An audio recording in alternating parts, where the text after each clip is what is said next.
Good morning, everybody. It's Dr. Vibe here. What is up? What is up? Dr. Vibe, host and producer of the award-winning Dr. Vibe show, the home of epic conversations, and I'm the host of Epic Conversations. Got to slow down. Host and producer of the Dr. Vibe show, award-winning Dr. Vibe show, the home of epic conversations, and it's the home of epic conversations. It is the morning vibe, September 25th. I have to tell you, I look outside my window. There's a little bit of a covering over it. Sunshine. About the last week in Toronto, beautiful, beautiful, beautiful weather. I mean, every day, coolish nights, but every day getting up to 65, 70 degrees Fahrenheit. Just nice stuff to do. You're not sweating or anything like that. Good to do work around the house or good to get out, etc., etc. Can't go wrong. So, what is up, everybody? Another great morning vibe conversation happening today. I don't know where my co-host is. He did get the link, but I just hope he is okay. I know on the weekend, excuse me, him and his family did some, we're at a farm doing picking of apples and things like that. So that is good. But before we go any further, we have our Monday morning regular. So for those who aren't around, and those who've been around for a bit, you know what we do on Monday mornings. We do this. The Morning Vibe this episode of The Morning Vibe is brought by the Macmillan Group, providing mortgage solutions one client at a time since 1999. Buying, refinancing, investing, or relocating. Call them in Canada, 905-813-4354. US, 904-586-5636. So they have been our Morning Vibe Monday sponsor for a long time. And also just want to put it up here.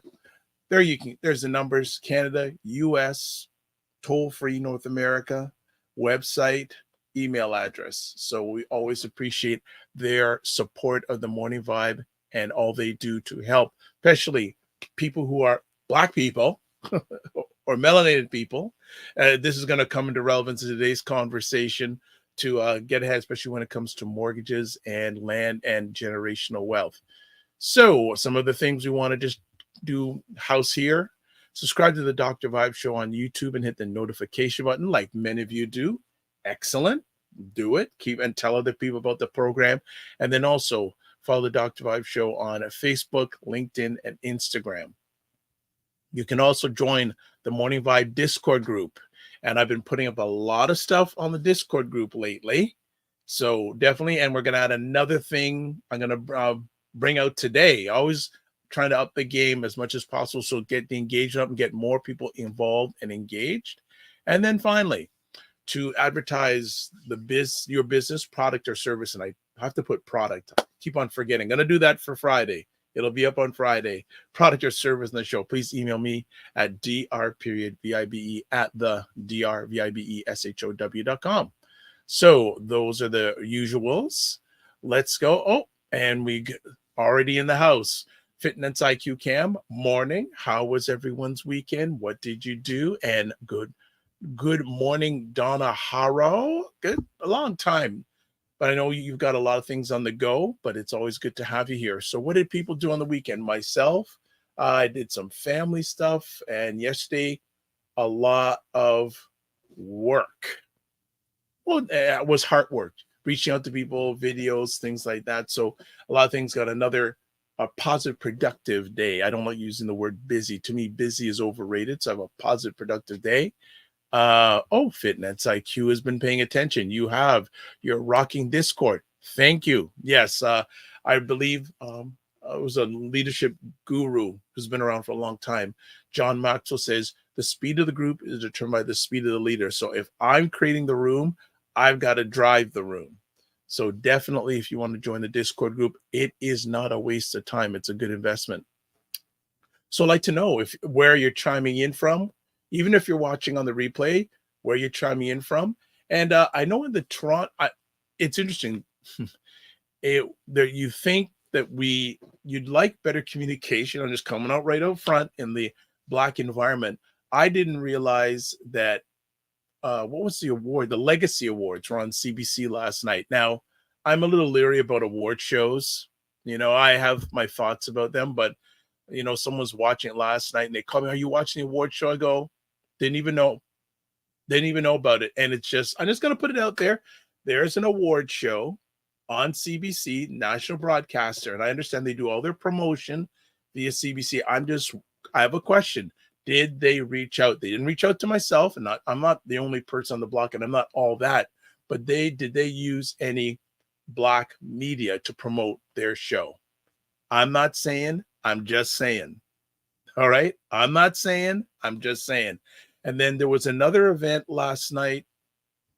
Oh, I'll get to this in a second. And also there's a mini series on City TV here in Toronto, produced by Alison Duke, award-winning and very long time positive productive director, Black lady, featuring Black Canadians. And she had a great conversation. I said, I didn't know it. No, but again, I didn't know about it till I just went through my Instagram feed. She had an interview with Master T and Michael Williams. So people who don't know those names, we have in Canada a show, television station called Much Music, which is the US version of MTV.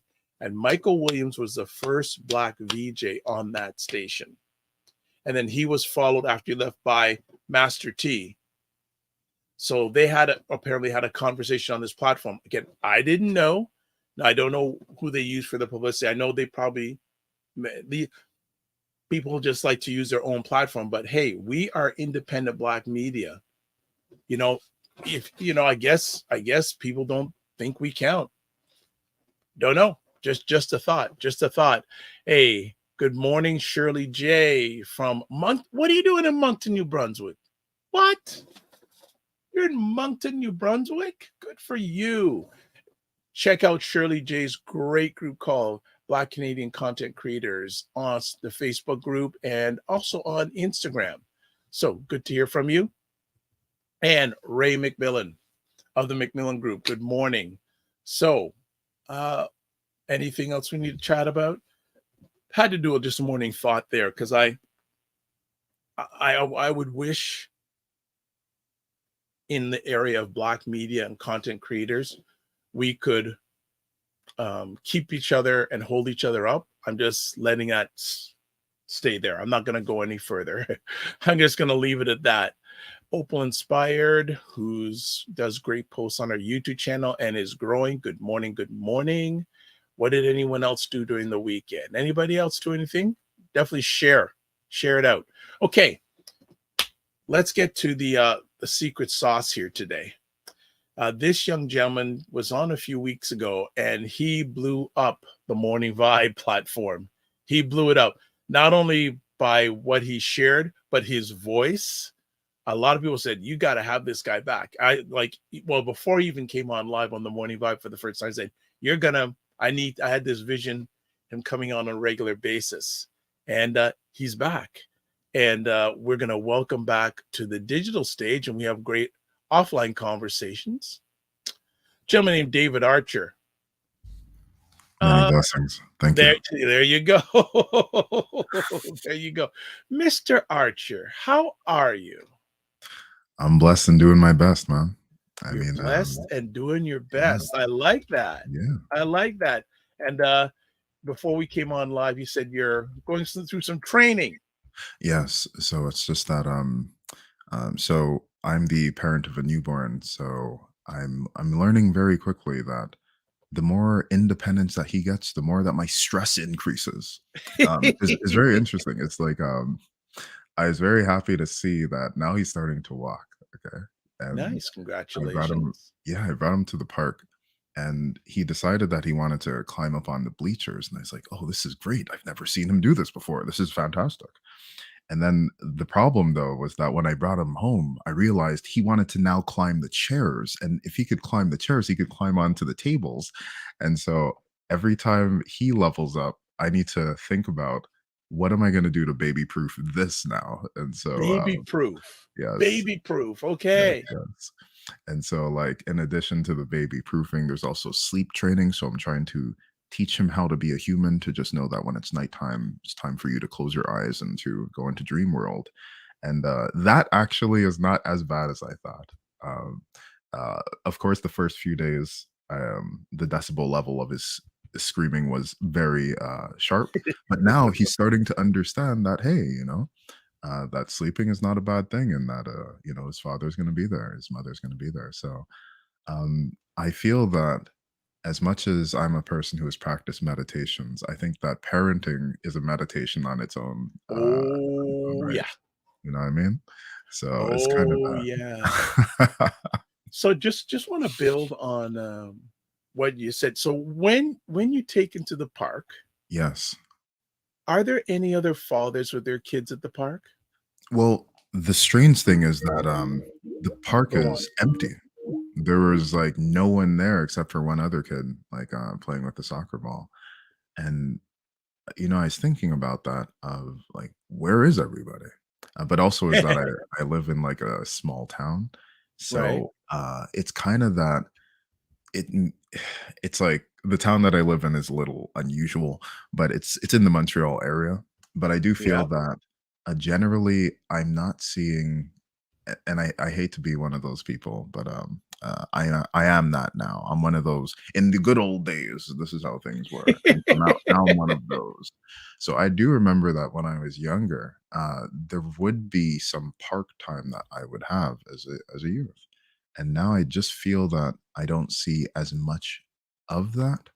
Once in a while, I do see a father with his child, Mhm. but most times I feel that when I'm bringing him for a walk, that I'm usually the one of the only ones that's doing that. Interesting, interesting. But this is not our main conversation talk, but I want to touch on basis to Sure. you about your thoughts from a father lens, from a black father lens, and an Mhm. anti-racist or Psychotherapist. Yes. psychotherapist, Yes. Yes. You black can't say fatherhood. psychologist, or I'll get sued because I am not. Fair, Um, yes, yes. fair. Black fatherhood and black fathers is as Yes. we are existing today. What Yes. is your thoughts on that? And maybe it's another, I probably will do it as a further topic down the road, but just high level, what are some of your thoughts since Sure. you're in it? Yeah, well, I feel that because I define myself as a black man, um, and as a black man who loves his blackness, I think that makes me anti-racist. I think that being a black person on its own is a political statement. Being a therapist who's a black man is like a radical statement, and like being a therapist who's a black person who wants other black people to heal and wants the world to heal from the sickness that causes the disparities that we see in our society makes me an anti-racist psychotherapist, father kind of person. So I think I'm always going to be biased in these types of questions because I'm always going to look at things from the lens of my previous experiences.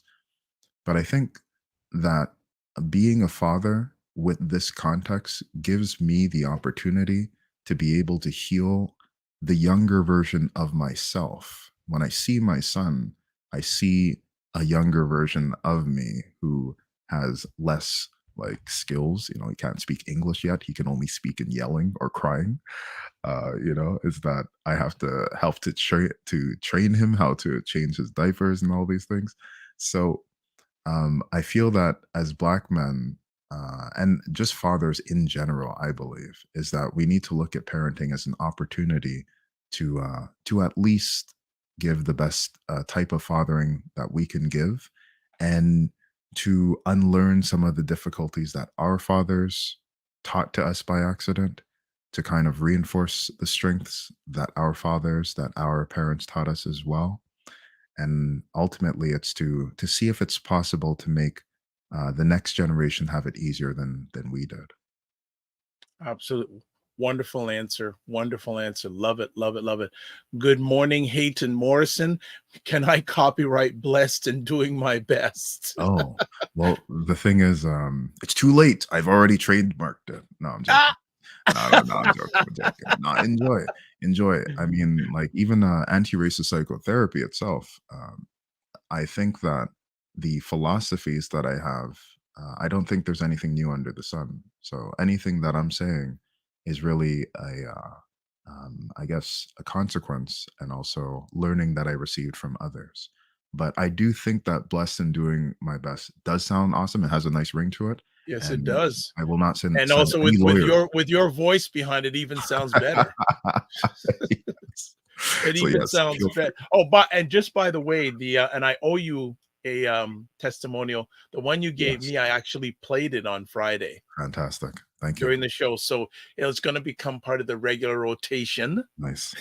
of things. So we have to talk a bit further how we can add value to each other in Sure. other Yeah. ways, and we're going to be doing that. Macmillan Group goes, congratulations and welcome to Black Father David. Buckle up and enjoy the ride. Mhm. It's an ever evolving journey that never ends. I see that. And 100%. also, too, if you're ever needing help on that, there are a number of people here and other people, if you want, reach out to that I can introduce you to who can help you along the Black Fatherhood ride. Mhm. Mhm. Many Good blessings. morning, Ched C. Dr. Vibenal. Great to have you here. Well, I'm telling you, if you're here live, you're gonna get good value out of this today. You're gonna get really good value out of this. So, when David is on the first time, he dropped a number of thoughts and subjects. Said, David, and I made notes of them. I said, and after the conversation, David, first of all, can you come back? He said, sure. Second, says, I got a long list of conversation topics. He said, and I said, but one of the ones you shared with us, I said, okay, we got to start off your run with this. Oh, and also, I think someone a gentleman named Roger Dundas. Yes. Good morning. Much respect. Good morning, family. So today, for David's first taking off from the runway on the Mhm. on the morning vibe, David wanted to talk about a subject. If it comes up, there we go. Is whiteness fake? Brother, what's the origin of this conversation? Yeah. So let's talk a bit about that. Sure. So first, just to explain, is that for those who are the first time that they've heard virtual version of myself, I am David Archer. I'm an anti-racist psychotherapist, and also I'm a social worker. Well, trained as a social worker. I'm also trained as a couple and family therapist. But my primary work is finding ways of eliminating the mental health consequences of racial trauma. And the reason why I wanted to do that is because I was looking for explanations as to why, when I was looking for therapy, that I wasn't able to find a therapist who was comfortable talking about race. I remember some of the first therapists that I spoke to.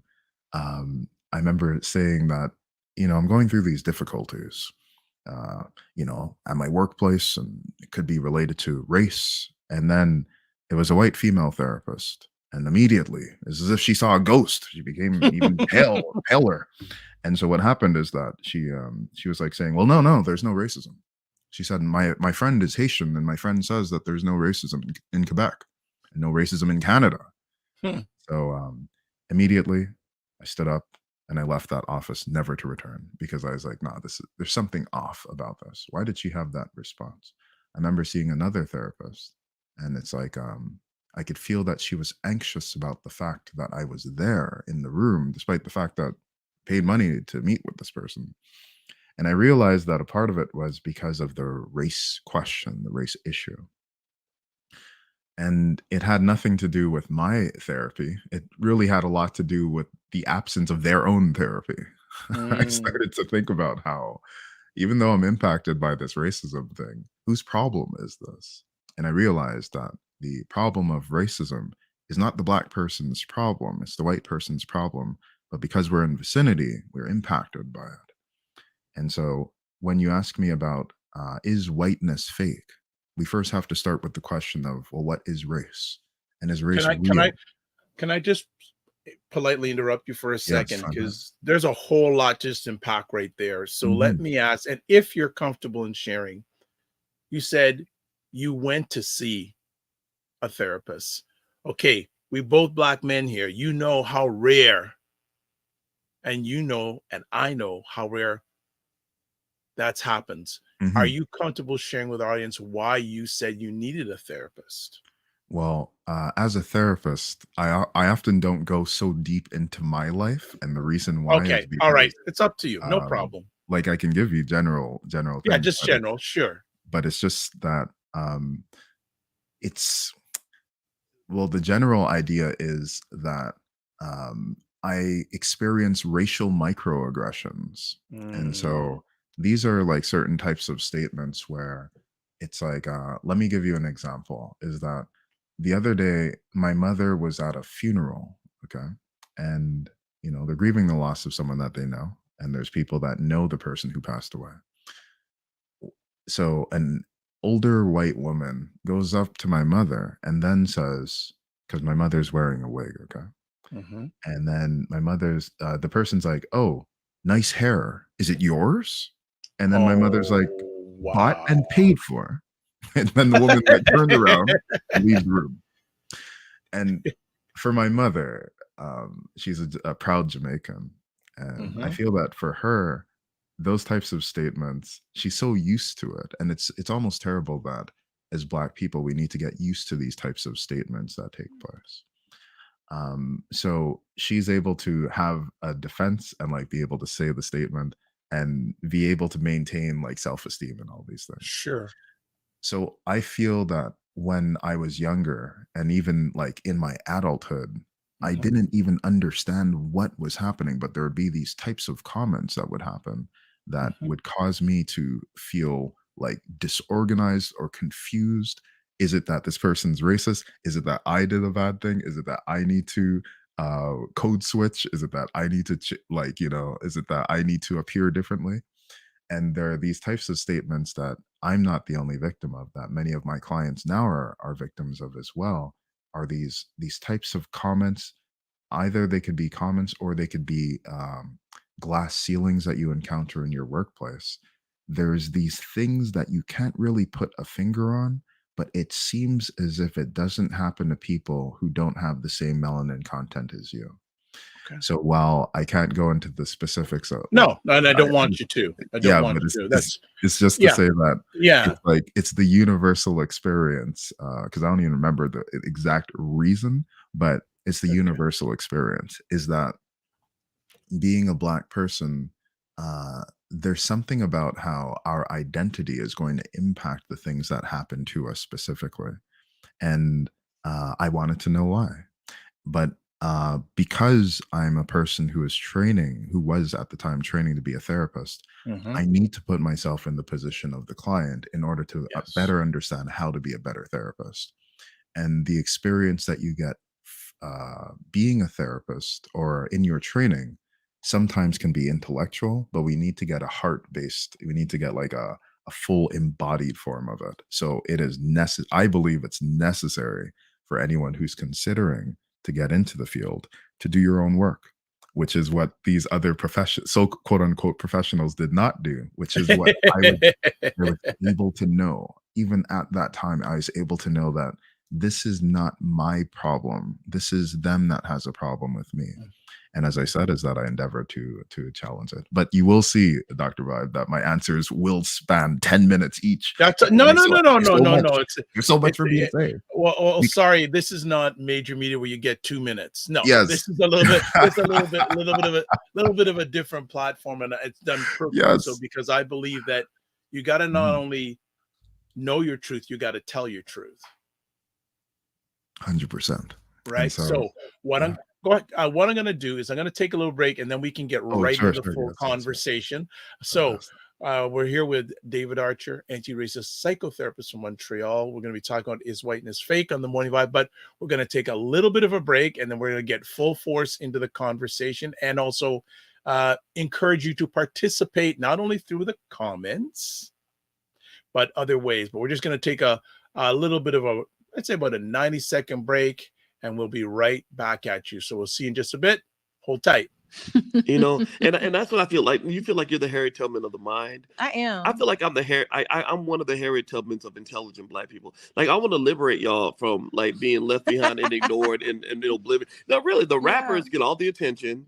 Seriously, does anybody else feel this way? Like ignorant Black people, they'll be all up, getting all the headlines on the Shade Room. Overly sexualized Black folks. Like the twerkers and the just people that don't always represent the best of us. The diversity. Like people like Dr. Vibe. Like everybody should know about people like Dr. Vibe. Dr. Really Vibe he's trying to do good work for Black people. Dr. Vibe from Toronto. Good to see you, my brother. Dr. Vibe. Everybody follow Dr. Vibe. He has a great show. He's very good at what he does, and I have a lot of respect for him. Okay, so let me hop into this. What's up, Dr. Vibe? How you doing? Everybody, if you see Dr. Vibe in the chat, everybody go follow the Dr. Vibe show. Dr. Bob is a real smart brother and a good human being. I like the guy a lot, and he's very intelligent. And I think everyone should pay attention to what he's got going on. We got to shine the spotlight on the intelligent Black people out here that are really doing the good work. Don't just pay attention to the rappers and the celebrities. A lot of these people are losers. Your true winners are your people in your community that are really having your back. Helping us to have stronger families and a stronger community. So Dr. Bob is in that category. So you might see the Dr. Bob show in this chat. If you see him, please go follow him. Okay. All right. So anyway. I love that. It was funny because when we play videos, when we're in the green room and David is laughing and I'm going, does he think Dr. Boyce and Doctor, are you sure funny? He's laughing away. I'm going, okay, what's going on here? What caught you? You found that very interesting. Why so? Oh yes, it's because I think as much as we for anti-racism, as much as there is an intention for us to confront the trauma of whiteness, we also have to cultivate a love for Black people. And for me, I love the idea of when they're saying these don't listen to these rappers, these guys, they don't know what they're talking. It's so funny for me because it's like I feel that what we are oftentimes presented, as you're speaking about a little bit earlier, is the award ceremonies. We are presented with the shiniest version of what a Black person should be, and I think that that's part of the problem. Is that Black culture is something that's constructed, and it's not always constructed by Black people. So this is, if you want to, again, I'm talking about race. I'm talking about the same thing you told me to talk about. Is whiteness fake? We still have to get to the idea of race. But as I told you, you're going to have to join me for this journey. No, it's okay. There's so much to talk about. No problem. So a few things before we take off the plane. Okay. So we're going to start broadcasting live on Instagram and Instagram family. Dr. Vibe, your host and of the Morning Vibe, co-hosts and producer of the Morning Vibe. We have David Archer, anti-racist psychotherapist from Montreal, talking about is whiteness fake on the Morning Vibe. I'm going to share a bit of the conversation here, but if you want to catch the full ting, go to the Dr. Vibe Show YouTube channel. A few other things before we take off the plane. Good morning, Dr. Tachi, host of Media Scope, the livest online show about media, tech, and pop culture, on weekly 5 p.m. on Wednesdays Eastern Time on Instagram Live, 6 p.m. live on YouTube, Facebook, Twitch, LinkedIn, and other platforms. Dr. Tachi says, yes, cultivating a love for Black people and Blackness is key. She also says, hello, Roger, and hello, Sheer Knight. Sheer Knight, where's your husband? He's supposed to be here. And then Pastor Sandy Thomas, cultivating Black love is essential. Hey, what's up, Pastor Thomas? Need to catch up with you. Hope you are doing fine and you're continuing to do great things. All right, let's take off the plane. Here we go. Whiteness fake. Go for it. Let's roll. Yeah. So, well, first, what I wanted to just explain is I'll read a passage from my book, Black Meditation. So this will kind of help to set the context for what I'll explain next. So what I write is, race is a social construct, meaning that it was created. It was not created for the benefit of Black people. It was created for the benefit of white people. The creation of whiteness occurred at the same time as the creation of Blackness. This occurred despite the fact that Black Nubian and Egyptian civilizations were up and running for millennia way before Europe existed. Generally speaking, the earliest known human refers to mitochondrial Eve, who was the first woman of our species recorded in Africa. She'd have been the first ancestral mother of humanity who lived approximately 200,000 years ago. She was a dark skinned black woman. In Europe, Africa, and the other continents, racial diversification only started 25,000 years ago within the Homo sapien species. Before that, all human beings were dark skinned and Africoid in physical appearance. This means two things. First, that we all share a common ancestor and we are all cousins, aunties, and uncles. Secondly, and this is important, is that we are all one people.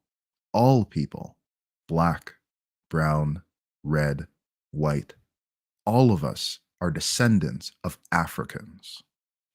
So whenever someone says that blackness started with the enslavement of African people, they deny the breadth and historical significance of the entire African content. And they also deny the fact that to some degree, even black people, you need to have Africans before you have Europeans or Asians or anyone else.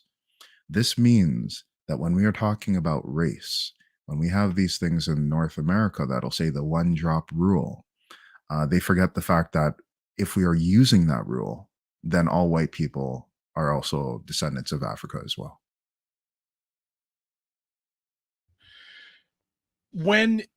Where did you come up with the thought of is whiteness fake? Where did the origin start with this statement? Because when people hear it, they're going to go, "What are you talking about?" Yeah, and it makes So sense. where do the because- origins of this Mhm. come from?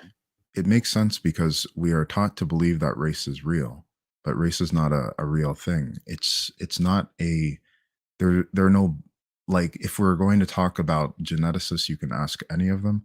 They'll say that race is not a valid form of being able to separate who is black, who is white, etc.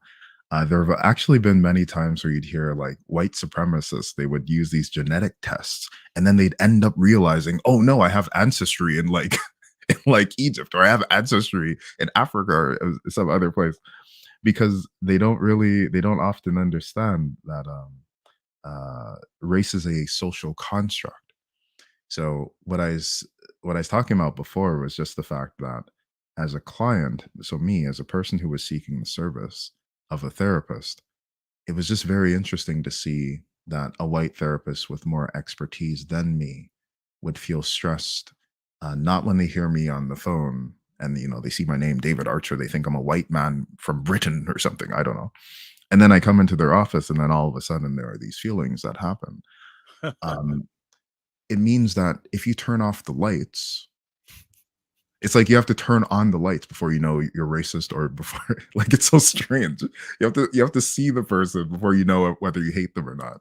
So it just means that it's not a concept that is logical. And because we're in the field of psychology and the field of of understanding the mind of people, I think we have to challenge these things that are clearly illogical. When we think about how immigrant communities like Irish, Greek, these are people who came to Canada. And when they came to Canada, they were oppressed, they were seen as unwanted. Similar thing with many other groups as well. And when the numbers of quote unquote white people decreased, um, white people had to, I went to Costco yesterday. So I think I like to think of it in this way, is that you get this membership card. It's called white privilege, and then you get it. And at certain times, you can get this thing. So it increases the amount of white people that are in a country at a given time. And it's just, whiteness itself is socially constructed. And the social construction means that the society agrees that if you have this complexion, then you get this privilege. Or if you have this language at this specific time, if we don't want you to be in this group, then we will say that you are not white. But over time, we can then welcome you in based on maybe the economic needs, based on the social needs at a given time. But again, is that it's not only whiteness that's fake. It's also that the idea of what we consider as black is also fake. I had some clients, yeah, it's the same thing because race is not real. I had one of as okay, let me back up. I'm a person that specializes in treating racial trauma. So I had a client who came to meet with me, and we were listing their trauma history, trying to find out what were the things that happened to you that led to the exacerbation of your mental health stresses. And it occurred to me that one of the main stresses they had was a trauma event that happened when they immigrated to Canada and they found out that they were Black. And at first, because for me, I'm raised up in this racist environment, so I'm always thinking of me being a Black man. But if you live in a country where everybody is Black, and then you go to a country where you're the only one in your class or you're the only one in the in your workplace, then you start to realize, oh, wait, I am different from all other people. But apart from that, it's not only the fact that you're different, it's that your difference is constructed differently than other people's differences. So when we talk about racism, Black people are impacted differently than how Asian people are impacted by it. This is called, well, differential racialization is what it's called. It's just to say that not all racism impacts people in the same way. We can even think of indigenous people who don't ascribe to this idea of race because they realize it's ridiculous, and also they, they understand this. It's just that the way how racism or colonization impacts indigenous people, First Nations of Canada, is different than the way how colonization and racism impacts Black people. But it's also different from the way how it impacts Asians, Middle Eastern, etc. So what it means is that it's not about your biological. It's not about like really like what your culture is. It's about whether everyone in the room has agreed that you are in the in group or the out group, which is just a subjective. It's a subjective thing. And it means that I am Black here, but if I go to a different country, my Blackness is different. So I experience racism when I'm in Quebec. And then when I go to Jamaica, I feel this relax. I feel like, oh, I feel like I'm home. And I realized that I went to Lebanon, and of course Lebanon like has a lot of economic difficulties right now. And of Sure. course it's not necessarily, there is racism and there is like, gendered sexism, just like our country, of course. Mhm. But the stress of racism, maybe because I was a visitor there, but it felt differently in the air in that country than in Quebec or Canada. I know Quebec wants to be a country, but in Canada. And even the experience of racism I felt was different in America than it was here. So this means that this is something that the society just agrees upon. It's a psychological stress, a psychological burden that everybody just agrees upon. And once we're able to challenge it by healing from our trauma, by being able to develop enough psychological resources that we could stand with our own confidence on our own 2 feet, with the support of our ancestral pride, then Mhm. we experience racism differently as well. So it's a malleable thing. It's not a permanent thing. Racism was once created, so it can be destroyed. And that's the premise of the work that I do. Okay. So catching up on a few things. Thanks for everyone who's dropped by via Instagram Live. Chef Basir, Black Creek Farms, gonna get there. Mr. Gospel Cafe, thank you. Evelyn B74, thanks for dropping by. That is the Rita Burke from Ebony Toastmasters. Wonderful, wonderful couple, supportive. A few other things we have here with some comments. Divine Right is here from the DMV. From the DMV. And Divine Right, I was speaking with Karen Nicole of the Energy Juice Shack. I think I got to get it right. She's a great supporter, saying that you have made an appointment to see her about nutrition. So thank you so much for taking advantage of that offer. That is a good thing. Also, we have a question here. Mhm. let me just, yes, Ched C, I've been multi-purposing here. Ched, does this mean that DNA tests are incomplete or wrongly detected?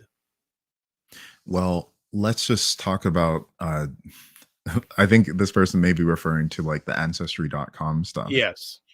So um there's a researcher named Rutherford. He wrote the book How to Argue with a Racist, and he wrote about it.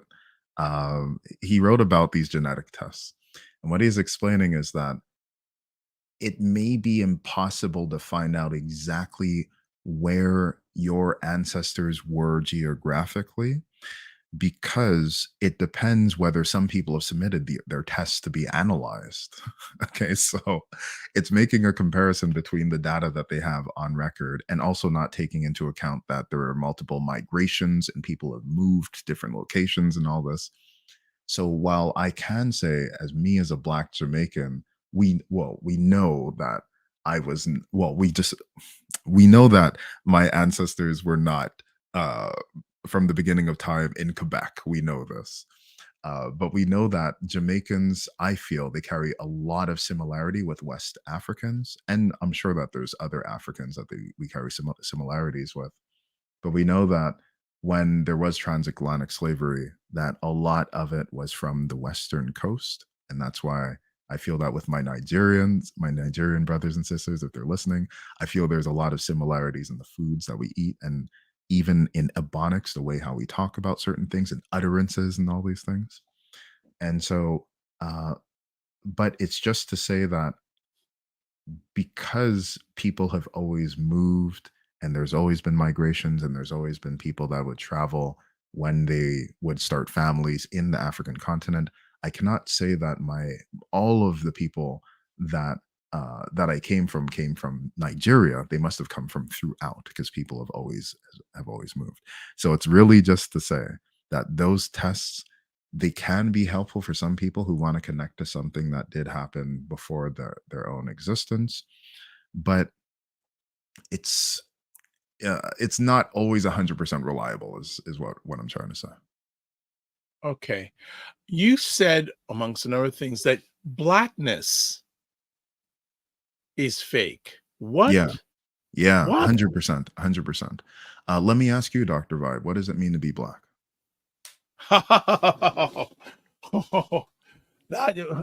Well, how much time do you got? A But whole lifetime. A whole lifetime. okay, so here's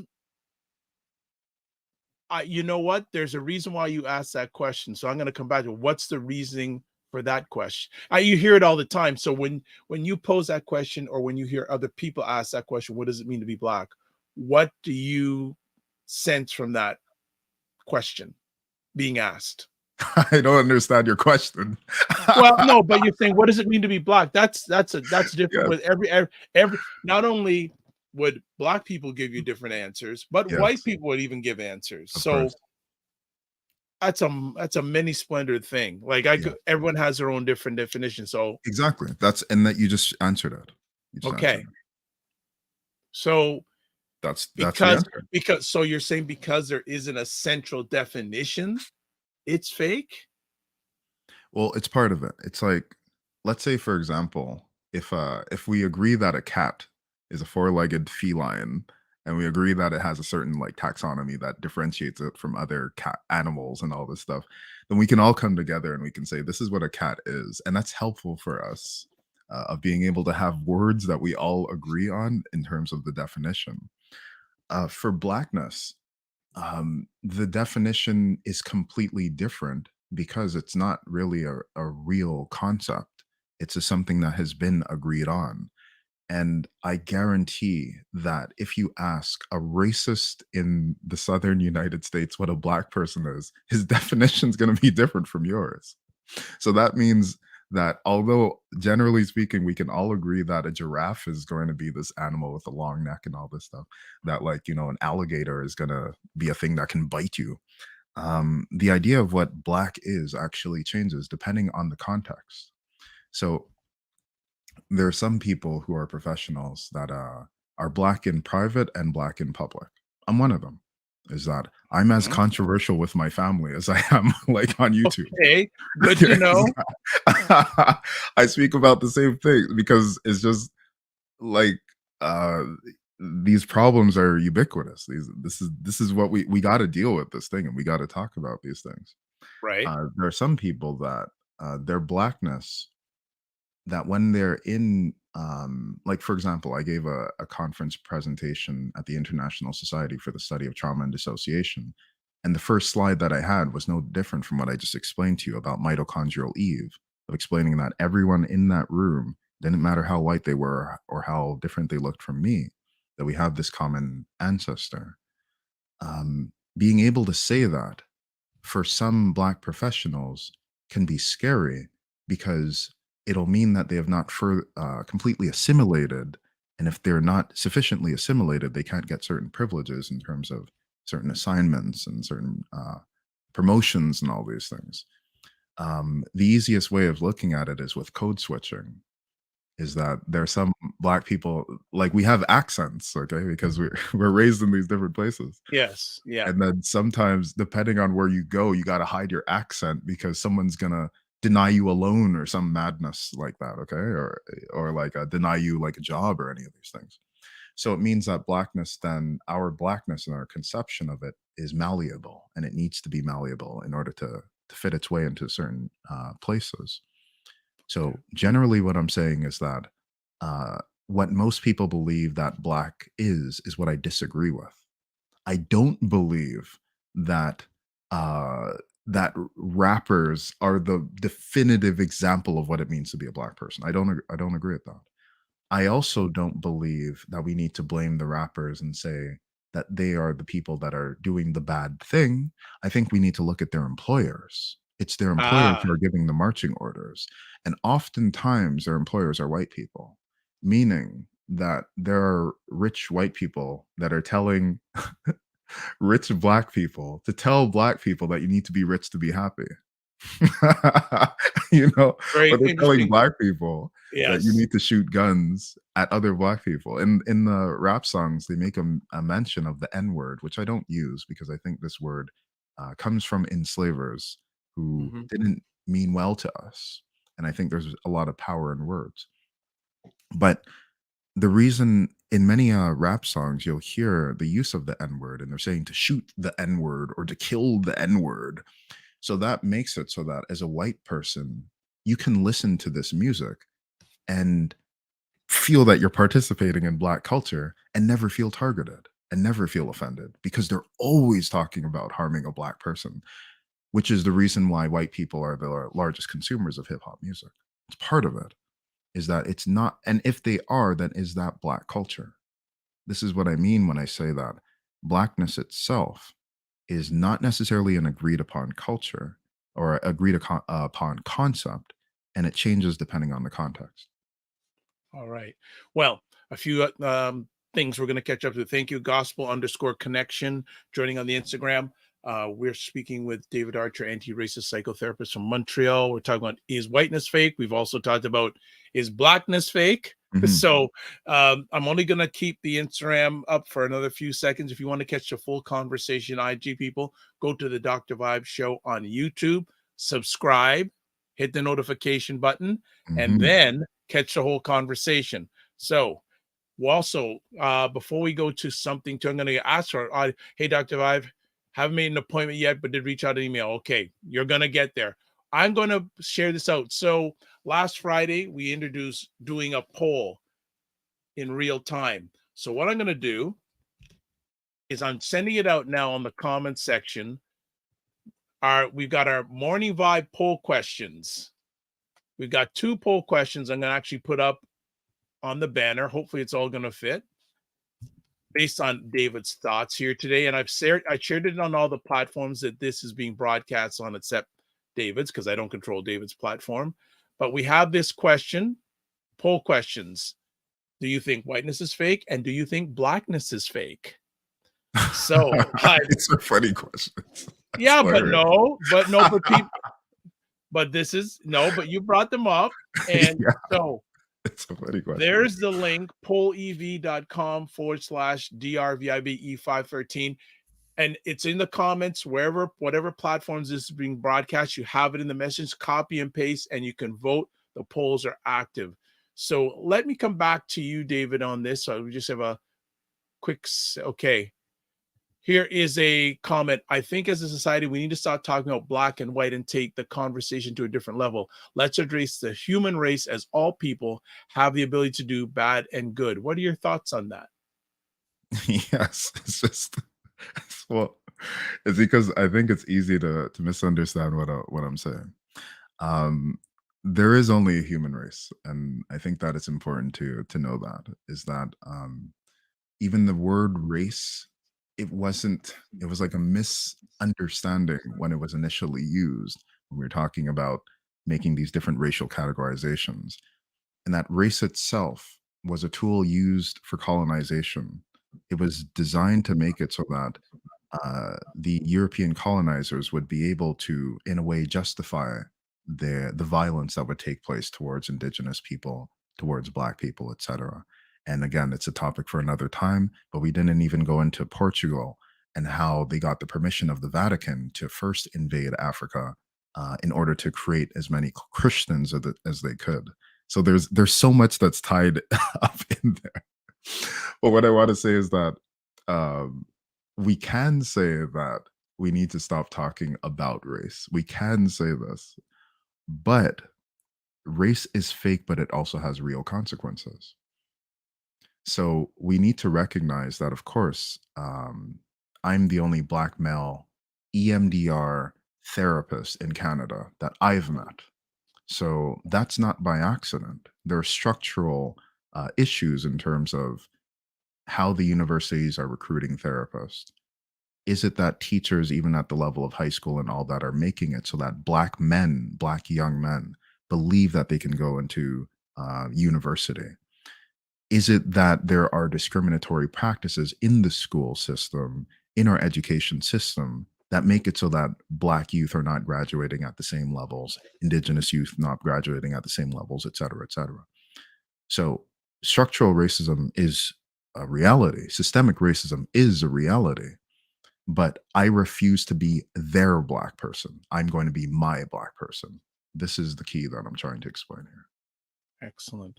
Divine Right says, I was once told that my natural twist wasn't professional, and the women interviewing me, a black woman at that, if I could straighten my hair. I told her no, I press it and I want to. Sigh.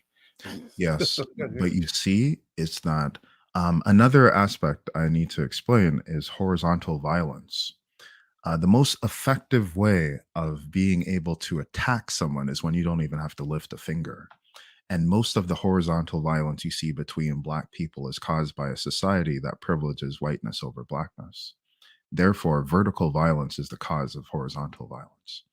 You'll often see a similar thing. I talk about it in my book it's called the binary complex trauma cycle.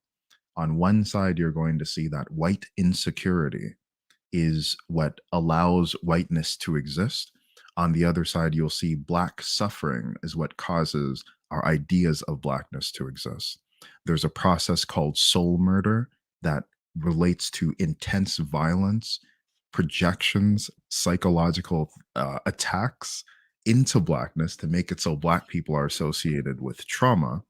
And when the black person believes in these things, it validates the idea of white supremacy slash insecurity. We can substitute white supremacy with male dominance. We can substitute black suffering with female submission, and we will get a similar process. Is that many times what was just explained there was the combination of blackness and I want to say gender as well. So race and gender were factors there. Misogynoir is what they call it. Sometimes the worst enemy to a woman is another woman. Is that sometimes the worst enemy of a black person is another black person. Black person.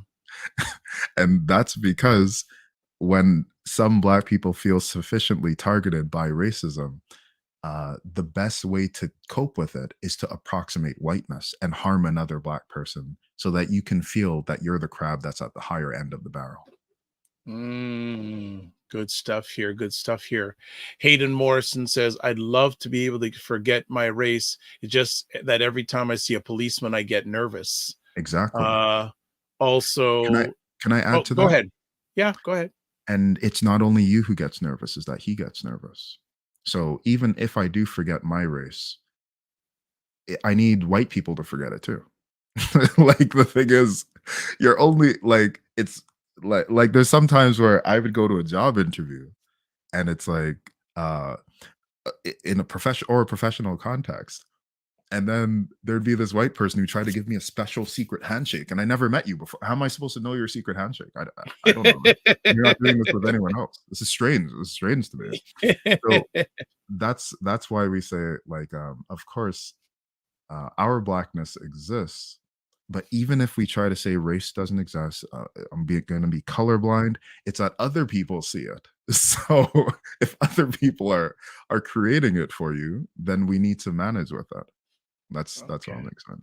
So a Divine Right says, me too, Hayden, and so does my son. Yes. And then Dr. Tachi says, usually we are the ones that have more of an issue with natural hair because of internalized oppression. Thank you, Dr. Tachi.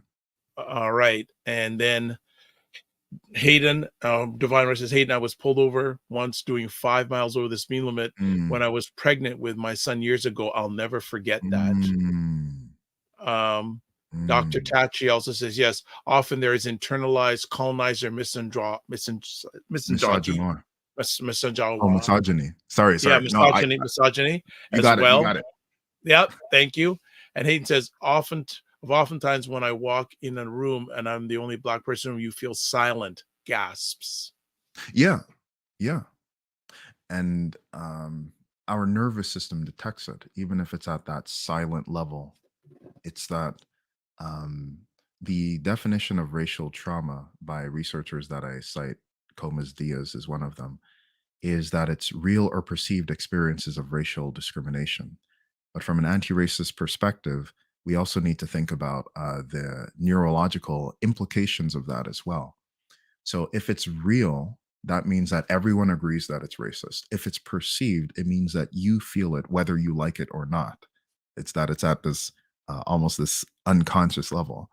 So when you're in the room and you hear the silent gasps, whether or not they intended for it to be racist or intended for it to impact you, you're the one who feels impacted by it. Your nervous system responds through that fight, flight, or freeze mechanism. And for the other commentator who was talking about they were driving 5 minutes over the speed limit, pregnant with their son, and they got stopped by the police, that's a hit to the nervous system as well. And there is some research to say as well that when people go through traumatic events or even get post-traumatic stress disorder while they're pregnant, sometimes these things can lead to vulnerabilities in the unborn fetus. Okay. So this is where we're talking about epigenetics and the transmission of trauma that goes down to the next generation. There's been studies on the Holocaust. There's been studies on the Rwandan genocide. But for the Mafa, what happened to us and what happened to our ancestors, there hasn't been a study saying what's the impact of 400 years of violence and how does it impact the present day Black people today. Good stuff. Should have done it sooner, but we'll do it before we close too. There is David's contact information. Yes. If you want to reach out to him. Also, we're done. Oh my goodness. No, we're not done yet. We're not done yet. I my apologies. I wanted to put it up sooner. Also, again, I want to say, Morning Vibe poll question: do you think whiteness is fake? And there's also, do you think so? I've put it. So again, if you're watching this live on the replay, I've sent a message out. It's in the comments section on any of the platforms that you're watching. So go for it. We're going to start almost every show now putting out a poll question. So we'd like to have the answers on it. Also, we have another comment here. Actually, I have a few comments. Divine Right saying, yes, or Tachi. Then the woman interviewed me, said she wishes she was bold enough to wear her natural hair, but is afraid of her job, losing her job. Ray McMillan says this: I've been pulled over several times during driving below the speed limit. I've even been pulled over and surrounded while parked with hazard lights on. Matthias Daniel, first time I'm seeing your name. Great. Race may be fake. Culture is real. People do things differently in general. There is a possibility to be associated with the most visible group in that particular thing, activity, school of thought. Example, blank people do that. I'm not sure I fully understand. I think we need some clarity a little bit on that. I'm not going to make an assumption on what Yeah, that person is saying, but I want to ask, what are sure. what are the downsides of the thought process of whiteness and blackness from your lens? The downsides of it. Well, let me speak about the binary complex trauma cycle. Is it okay? Can I share my screen? Can I show Yeah, oh if man. you so if you click on the bottom where it says Yes. present, and then it'll give you an option share screen, Okay. and let's see if we can make this party happen. Let's use some technology. Let me see if I can Use some make technology. this Let's see thing. if we can make it happen here. Yeah, so well, I'm going to try to because I'm working on a next book. This book, Already? yes. Okay. This is the You are getting enough sleep with your son if you got time to work on your next book. well, it's because it's the purpose.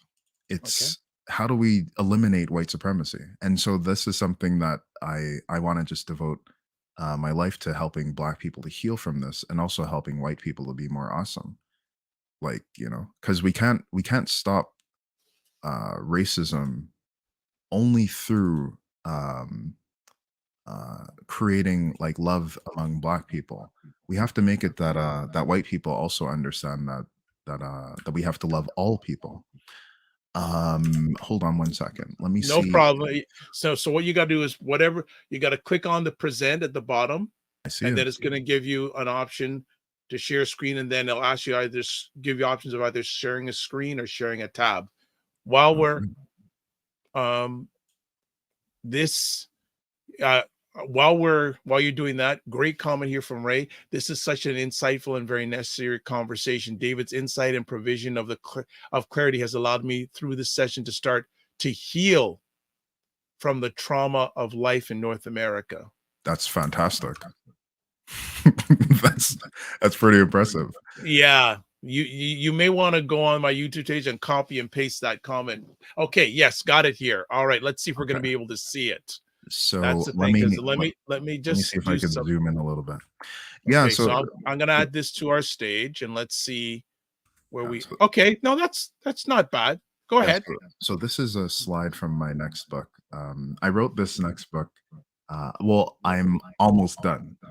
Is that my brother? I remember I was like, "Yo, what are your thoughts on my books?" And he's like, "Yo, your books are too long, man." Because and I recognize that. I understand. It's because there's so much to say about all of this. So I wanted to make a book that's going to be like maybe like 40 pages maximum. I promise. I'm going to try to make it as small as possible. We got this digitally noted. Go on. Yes. Yes. So Gonna hold you accountable. The family. All right. okay, so I want because I realized that what has happened with TikTok and Instagram and all that is that people's attention spans, we don't do as much long form reading as we need to, despite the Okay. fact. So I'm Yes. going against the grain here, doing these long conversations, because people Yes, say, but I said, you know what? I'm gonna stick to it. we need Go it. on. We need Yeah. more Dr. Vibe, of course. Here's another endorsement. Of course, Dr. Vibe. We need more of these types of conversations, of course. So what you see here is the binary complex trauma cycle. This is what I explained before. On the left, you'll see white supremacy / insecurity.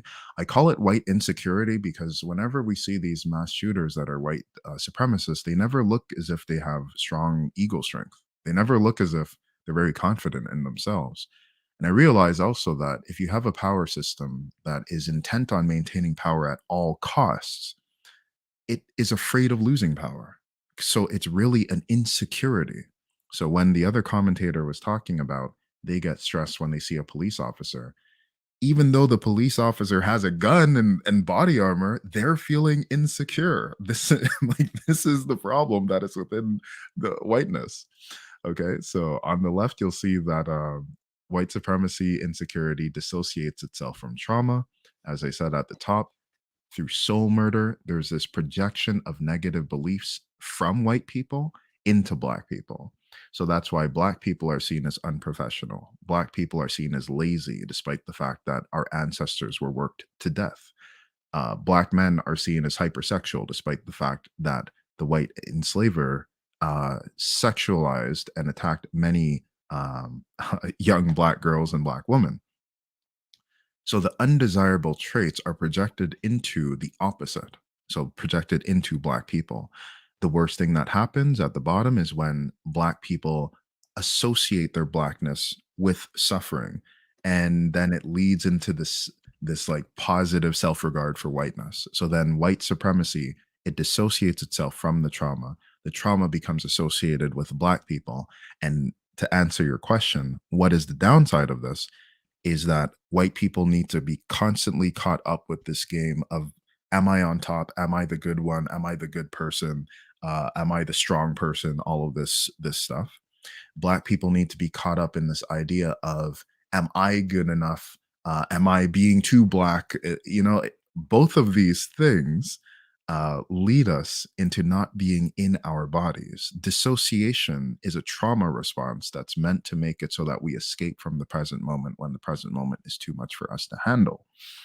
And so when I'm doing anti-racist psychotherapy, the reason why it's effective with all people of races and cultures is because if I was completing your poll, I would say race, Blackness and whiteness are not real, because that's why my work is effective with white people and Black people, because white people are also impacted by this idea that says that that you are not good enough, and white women are also impacted by the same sexism and the patriarchy that impacts Black women, that says you need to give more of yourself for men to exploit you, et cetera, et cetera. So we are all victims of this white supremacy. We are all victims of the heteropatriarchy. We are all victims of these things that put profit before people. And also, we are all, if we don't get our act together, we're all going to be victims of this climate change thing as well. It is larger than the interpersonal aspects of racism that I'm talking about when you hear me say I'm an anti-racist. Okay. Because I'm an intersectional anti-racist, many of my youth clients that are coming to meet with me are also concerned about the climate. They're also concerned about whether they're going to have a future. And the same complex trauma cycle that you see here is also responsible for the idea that there needs to be profit over people, that we're going to sacrifice or harm people in order to benefit. We will extract the resources from Africa so that Westerners can have our fancy cell phones, etc. So we just need to know that there are these intersections. We also need to know that no man is an island, and also that the suffering of racism that happens towards Black people is also to the detriment of those who are non-Black as well. Okay. Have you just decided on a title for the new book yet? I'm thinking about it. It's usually after the work is done, then you get the best title for it. Okay. Well, I want to thank you for sharing an excerpt from it. So we got a little bit of a sneak peek, which is fantastic. Of course. Exclusive. Gonna come back to, we got some comments that are happening here. Lots of comments. So got to get some catch up here. Yes. So Hayton says, for Black people to ignore race would literally be detrimental. Yeah. Okay. Matthias says, as a Black man, it's common to think that if I dance or do sports, it's a, quote, Black thing, unquote. Yes. But as a thinker or someone who might like going on hikes, it's a, quote, white thing, unquote. Both are neither. They are just activities. Yeah. Okay. Divine Right says, my son started getting nervous after George Floyd and had the conversation about what happened. He's 12 now. Yeah. Donna says, David, I love how you always heal by bringing us through the bigger picture. Blessings to you, Donna. Dr. Tachi says, wow, that's a lot for a child to unpack, talking about Divine Right's son. Mm-hmm. Hayton says, for Black people to ignore race, okay, we've already got that. We got this. Yes, he was in second grade. Thankfully, he had an amazing second grade teacher who talked to her class as a whole for weeks and helped us as parents because it's so much to take in so young. And Donna Harrow says, profit and power over people. She like how you said that. Yeah. And Dr. Taji says, thank you so much for sharing the excerpt of your book with us. Well, thank you. Again, is that the speaker doesn't exist without the listeners. The fact that you're here is what makes it so that the message is conveyed. Absolutely. Absolutely. It's been, yeah, this is very, very good. Great involvement from our family today, as always. Again, David, what else you want to share with us on this? Did you get everything out you wanted to about this subject? Well, I can talk about this forever because I know you can. there's so much to say. But I I know. want to reiterate that is that it's like it's not enough to just to say that we need to fight. We also need to heal, and we also need to recover. I also want to, if I can just give a shout out to Sure. um, one of my big inspirations is Dr. Greg Carr. On the he does some conversations with Professor Karen Hunter, and they have this segment called In Class with Carr, and it's every Saturday on YouTube, and you can find it. And it's because I think that it's good to see, because Dr. Greg Carr is a professor of Africana studies, and he's just an intellectual. He has he has so many books around him. It looks like they could fall in and cave in on him at any moment. And it's just interesting to see, because it's like to go back on the idea of blackness, it's rare that we see like black men that read. I remember there'd be times I'd be at the barbershop and I have a book and it becomes a controversy. It's like, what are you reading? You know, like, you know, you're reading this thing. You know, as you can tell, I haven't been to the barbershop in a while. I like my fro. Well, I go every morning, by the way. Yeah. Yes. That is determination. There you go. Got to keep the shine, black man. Keep the shine. Man, of course. And so it's really that, is that I feel that I want to just devote my life to healing, and I was reflecting on this the other day, is that I want to see if it's possible to create more experiences of gratitude, and not just in my life, but also in my son's life, and also in those that I come across as well. So the anti-racist fight is easy. It's easy for a person to burn out or lose energy if they're just committed towards fighting white supremacy. But we also need to think about, how do we love our people, and how do we care for our people, and how do we generate positive experiences. And so maybe I could also talk a bit about this, is that the next book that I'm writing, which is, I guess, a primer on anti-racist psychotherapy. That's the tentative title.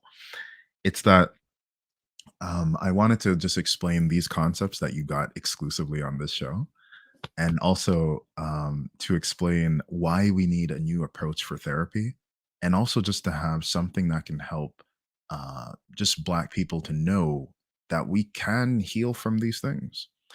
There are more people in our society there are more people in our society, just listening to the comment about the 12-year-old who knew about what happened with George Floyd.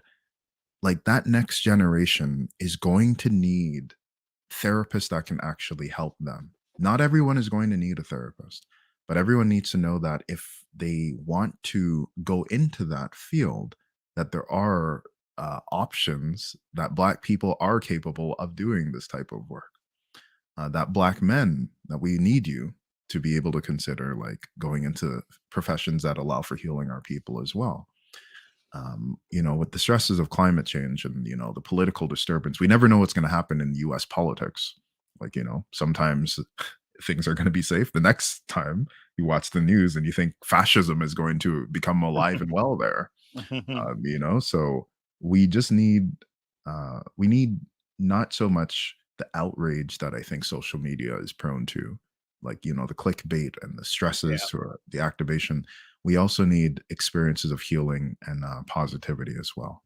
So I hope that inspires someone. I hope that even like what I've written so far can inspire someone to also continue the work as well, much in the same way as Dr. Carr, Professor Karen Hunter, even Dr. Vibe have inspired me to say the words that I'm saying today as well. Just out of curiosity, have you ever heard of Dr. Tommy Curry?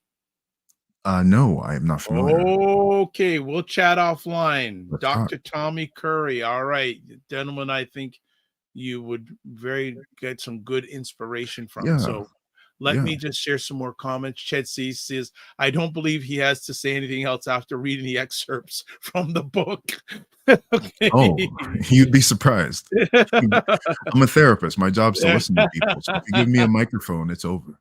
It's over, man.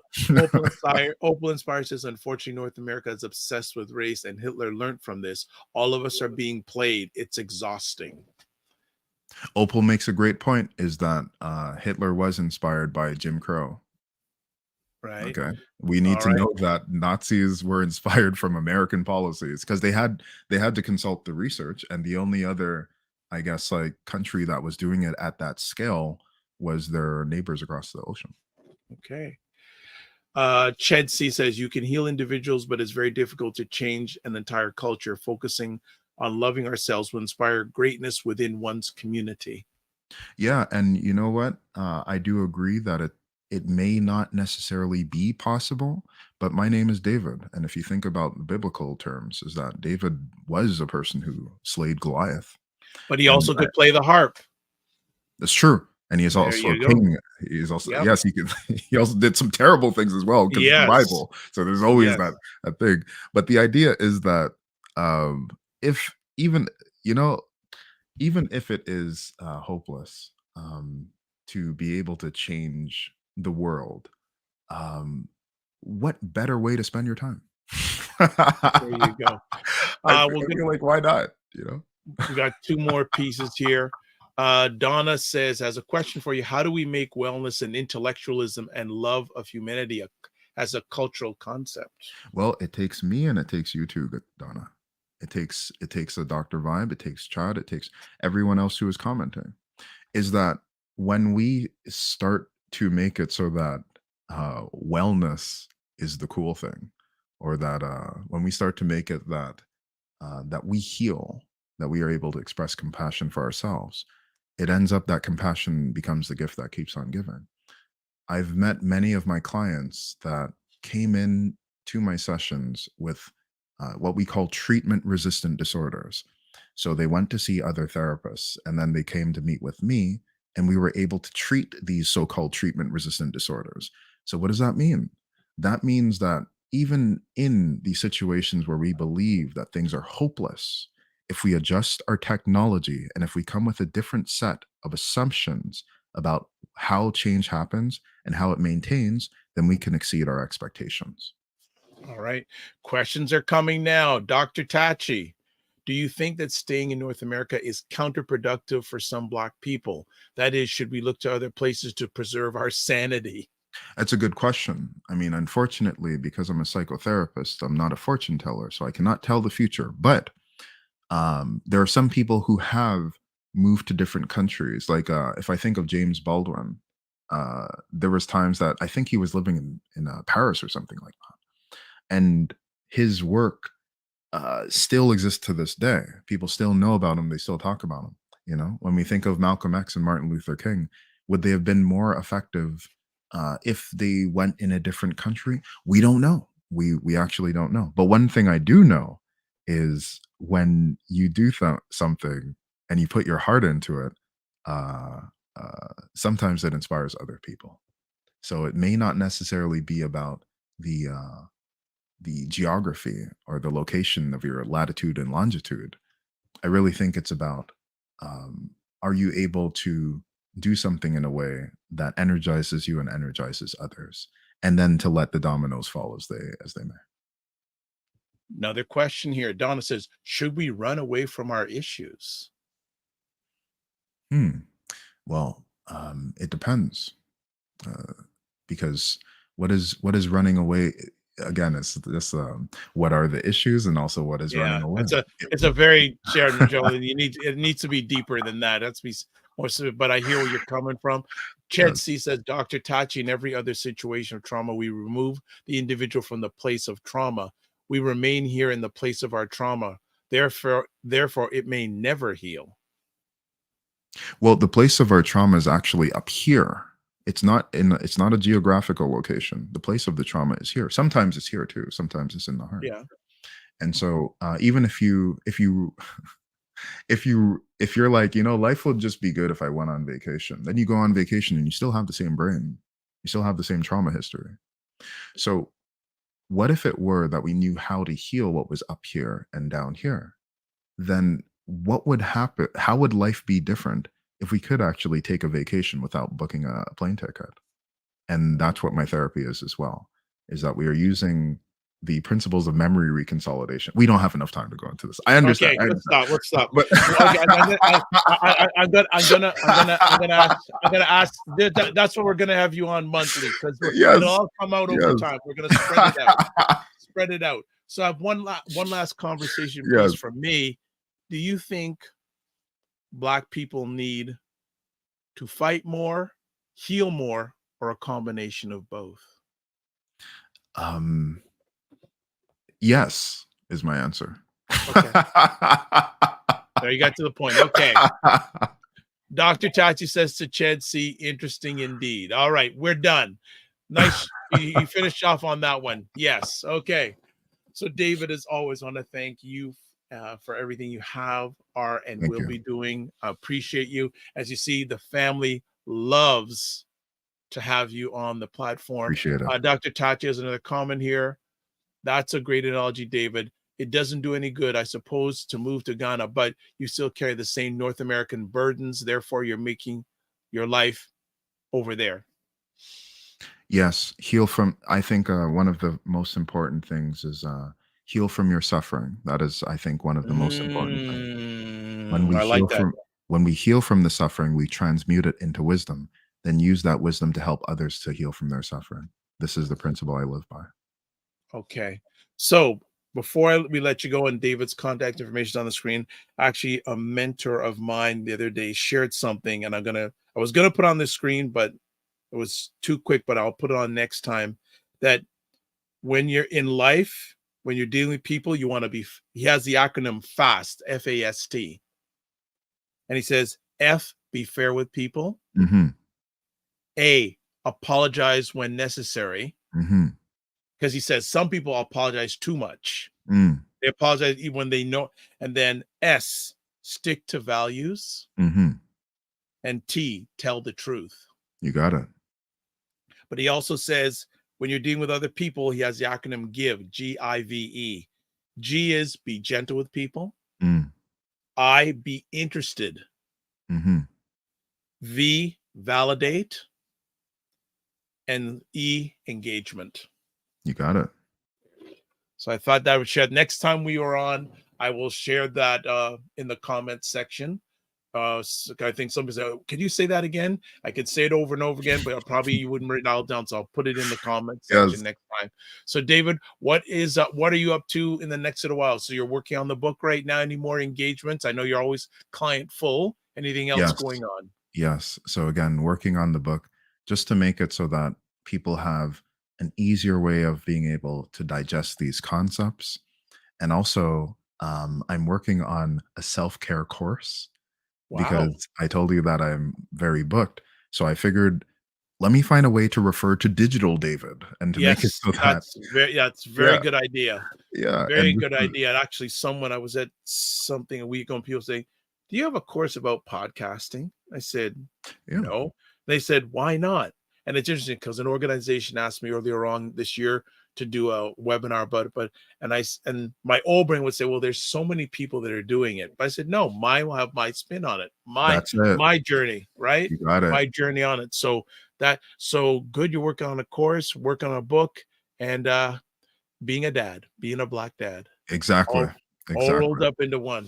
So thank you so much for taking the time as usual. Remember to give yourself, not only as a practitioner and an educator, as a psychotherapist, but also give yourself grace and don't just manage your time, manage your energy. 100%. All right. Be well.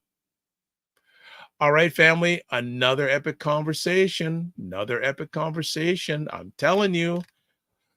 Wow. We just keep on doing these things. I'm telling you. Another great thing. So let's do some Wow, we got a lot of things to catch up on. So let's do this. As always, please subscribe to the Dr. Vibe Show on YouTube and hit the notification button to notify and tell other people about it. Also, follow the Dr. Vibe Show on LinkedIn, YouTube, and Facebook. Join the Morning Vibe Discord group.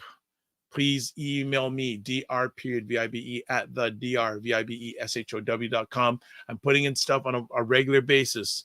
So engagement. Also, I said I'd do this by Friday show. I've done it already. To advertise your business, product, or service, please email me at my email address. A few other things. Oh, the poll question. Do you think whiteness is fake? Also, we have, do you feel blackness is fake? It's also at that link, but if you're watching this on the replay, it's in the comments section. You can vote anytime. If you want to touch base with me, here are all the places: website, email, YouTube, Facebook, LinkedIn, the Dr. Vibe Show, and then Twitter/X. I'm going to probably just put X because Twitter is fading away, at drvibeshow, and then Instagram at the drvibeshow. And you can watch replays of this this epic conversation, the Dr. Vibe Show, on YouTube and Facebook, Afro-Caribbean Business Network, YouTube and Facebook, and then Ryan Oneil Knight on YouTube and LinkedIn. So that is it. That is a wrap. We have one more comment we're going to get in here. And Opal Inspired says, great conversation. Thanks, David. All right. So a few upcoming things coming up on this Friday's Morning Vibe. We have Aisha K. Staggers. So for people who haven't heard about her, that means you're not following the Dr. Vibe Show. But Aisha K. Staggers is part of Aisha, Jill, and Lala. They are the participants on State of Things with Aisha, Jill, and Lala, which is every Saturday night live most of the time at 9 p.m. Eastern Time. And Aisha is going to be talking about the 60th anniversary of the March on Washington. Very significant a moment in the civil rights history in America. So she's going to be on Friday morning, and you don't want to miss it. And has a long history too in American politics and social justice. So do not miss that. I think we're done for today. So as we say, as we exit here, live your life as a dream. If you can dream it, you can make it. Sometimes you have to get small to get stronger. Block assumptions, aim bigger, aim better, aim higher, aim wider. Love, faith, and respect. Remember to give yourselves grace, and don't just manage your time, manage your energy. So we look forward to seeing you. Well, just follow. Got a number of conversations coming up. I think tomorrow night, which is September 26th, I'm doing a conversation with two Black gentlemen who are going to be holding a Black men's retreat at the end of this week. So you want to catch that, but just follow the channel. All right. God bless. Peace be well. Keep the faith and walk good.